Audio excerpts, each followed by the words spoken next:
Est-ce que s'il n'y avait pas le 3 pains et le 2 poissons, est-ce que Jésus allait multiplier, faire le miracle? Hein? Alléluia. Il n'allait pas multiplier le pain parce qu'il faudrait qu'il y ait quelque chose d'abord. S'il n'y avait pas une dame-jeanne de vin, Jésus n'allait pas multiplier aussi le vin. Il faudrait au départ qu'il y ait un début, un départ. Qu'est-ce que tu as? Que ce que tu as. S'il n'y a pas la foi dans ta vie, il n'y aura pas un miracle. Dis t'amène bien. Amen. S'il y a néant en toi, il n'y aura pas de miracle. Il faudrait qu'il naisse quelque chose. Il faudrait qu'il y ait quelque chose. Écoutez-moi bien. Nous allons prendre nos Bibles.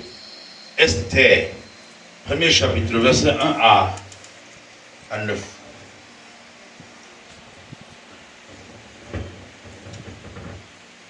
Le livre d'Esther.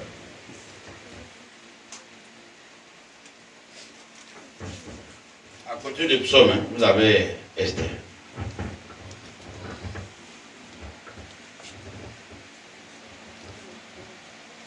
Esther chapitre 1. On peut se lever pour la lecture. Donnez gloire au Seigneur.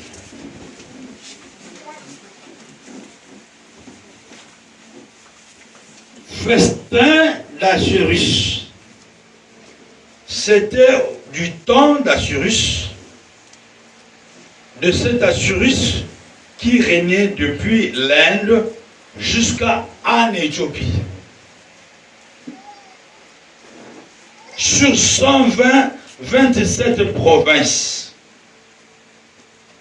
Et le roi Assyrus était alors assis sur son trône royal à Suse, dans la capitale.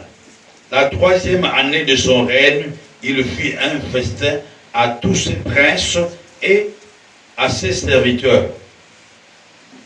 Le commandant de l'armée de Pérès et de Médès, des Perses et de Médès, le grand et le chef des provinces furent réunis en sa présence.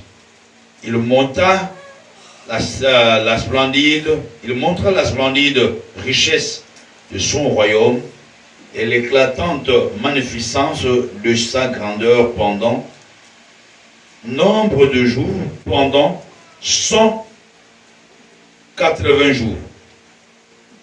Lorsque ce jour furent écoulés, le roi fit pour tout le peuple qui se trouvait à Suse, la capitale, depuis le plus grand jusqu'au plus petit, un festin qui dura 7 jours dans la cour du jardin de la maison royale. Des teintures blanches, vertes et bleues étaient attachées par de cordons, des biscuits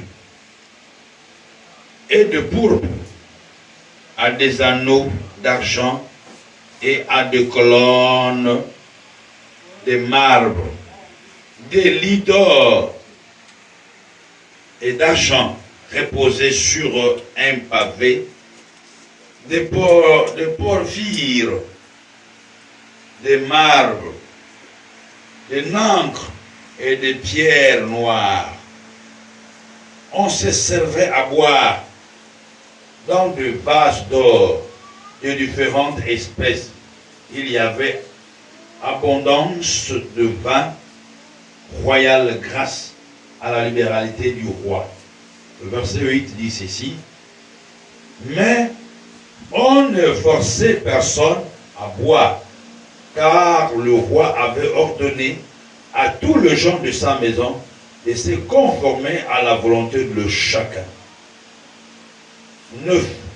La reine Vashti fit aussi un festin pour les femmes dans la maison royale du roi d'Assyrus. Dites Amen, on peut s'asseoir. Amen.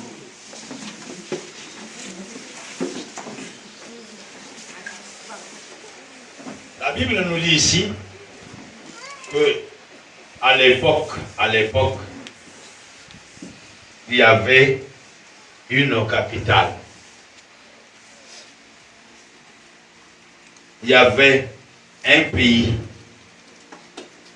Il y avait un pays où le roi Cyrus était roi. Et Suse était la capitale. C'était 127 provinces. Et cette capitale, Suse, c'est la Turquie d'aujourd'hui, qu'on appelle la Turquie. C'est la Turquie d'aujourd'hui. Et il contrôlait, à cette époque-là, nous ici au Gabon, en Afrique centrale, on ne nous connaissait pas. Tout ça, c'était les territoires que l'Éthiopie contrôlait. En Afrique, il y avait seulement deux pays, l'Éthiopie et la Libye. Alléluia.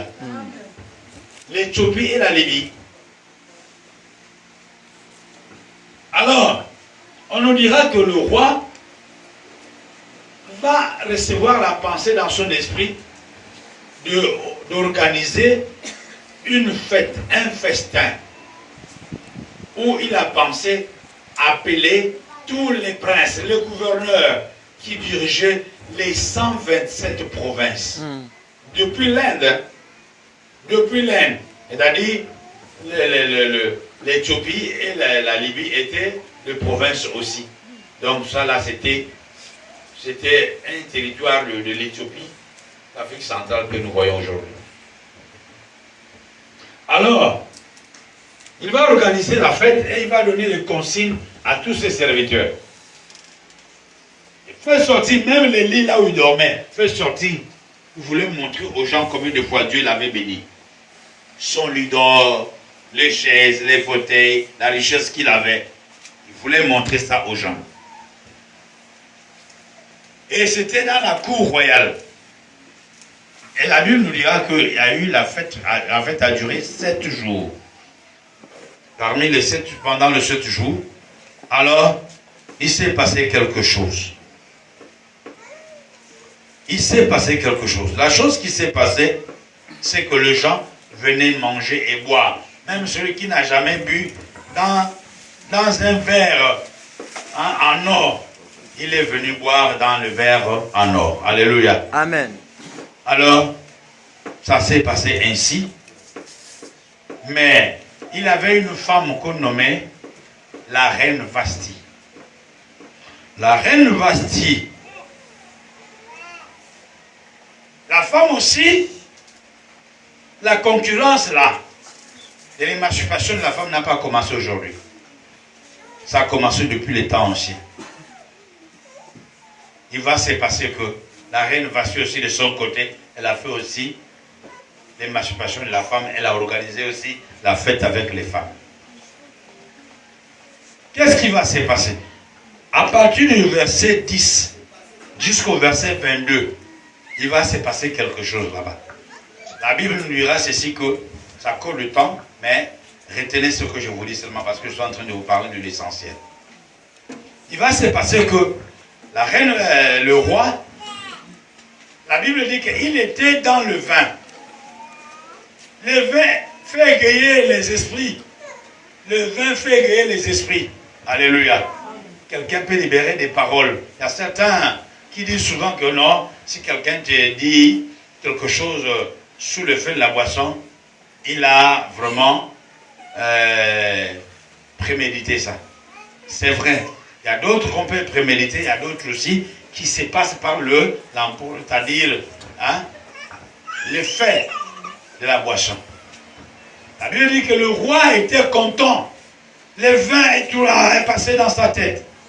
Il s'est dit, bon, maintenant, je vais montrer à tous les 127 gouverneurs, 127 princes de mon royaume, je vais leur montrer la beauté de ma femme.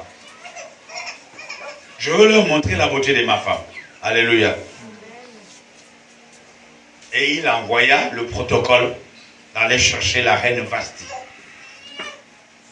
Que, oh, la reine, le roi là-bas, sa majesté, te fait appel, monte. Monte. La Bible nous dira que la reine Vashti refusa. Elle a fait l'orgueil et elle refusa de répondre à la demande de son mari. Faites très attention, vous les femmes. Jésus a dit, si vous êtes fidèles en petites choses, vous le serez aussi pour la grande. Souvent, j'ai constaté, j'ai entendu, j'ai vu, le mariage s'est séparé non pas pour des fautes graves, c'est pour le petit, les moindres là. Les moindres là. La fois passée, Papa Rudik a organisé le repas de remerciement. Nous nous sommes retrouvés là-bas. On a parlé, jusqu'à ce que j'étais avec Maman Sylvie.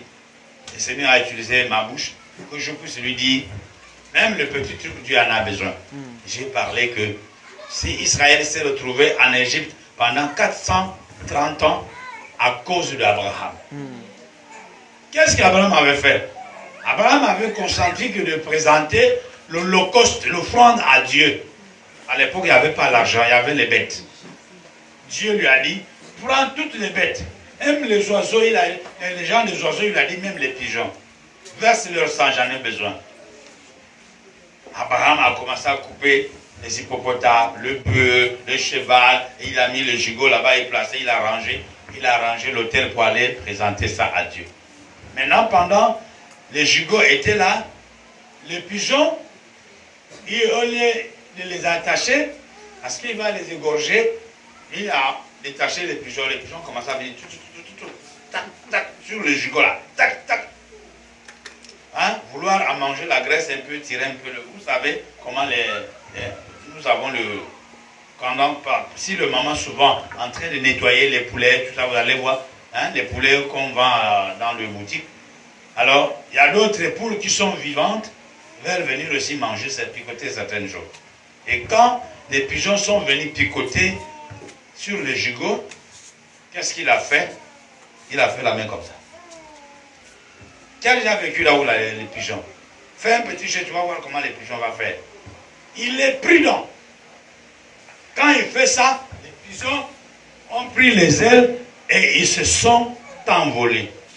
Ils se sont envolés non plus pour retourner encore. Non, c'est parti pour de bon. Il a terminé, il est parti présenter son holocauste comme il a prévu. À un moment donné, quand tu pars sur l'ombre vers 13 heures, il a mangé et il se reposait sur la chaise longue. Il a eu la vision, l'Éternel lui dit, j'aurais voulu même que les sangs des pigeons soient aussi versés devant moi, mais tu as épargné les sangs des pigeons, tu les as chassés. De la même manière que tu as chassé les pigeons, ta descendance aussi va se retrouver loin de toi et ils seront des esclaves. Alléluia. Amen. C'est ce qui est arrivé. Pour qu'ils arrivent à l'esclavagisme, qu'est-ce qui s'est passé? Dieu a créé la famine sur leur territoire. Faites très attention. Voilà pourquoi il faut veiller même les moindres petits trucs, il faut veiller. Amen. Tu ne sais pas qu'est-ce qui est derrière là. Quelle est la grâce qui se repose derrière ça. Amen. Faites très attention. Dieu a créé la famine. La Bible dit, Dieu, c'est un Dieu de temps et de circonstances. Il a créé une circonstance, la famine les a abattus, ils sont partis aller chercher quoi manger. Et il a fait quoi? Il a créé la circonstance dans la vie de Joseph. Joseph s'est retrouvé en Égypte. Alléluia. Je ne parle pas aujourd'hui de Joseph. C'est comme ça que la reine Vashti va refuser de ne pas se présenter devant son mari. Le mari voulait montrer combien de fois elle était belle. Vous, le maman, faites très attention. Faites très attention. Non pas aussi seulement vous, les mamans. Je parlerai de toute l'église. L'église, faites très attention. Parce que je suis l'église, tu es l'église. Alléluia. Amen. Dieu veut que son église soit belle, beau, irrépréhensible.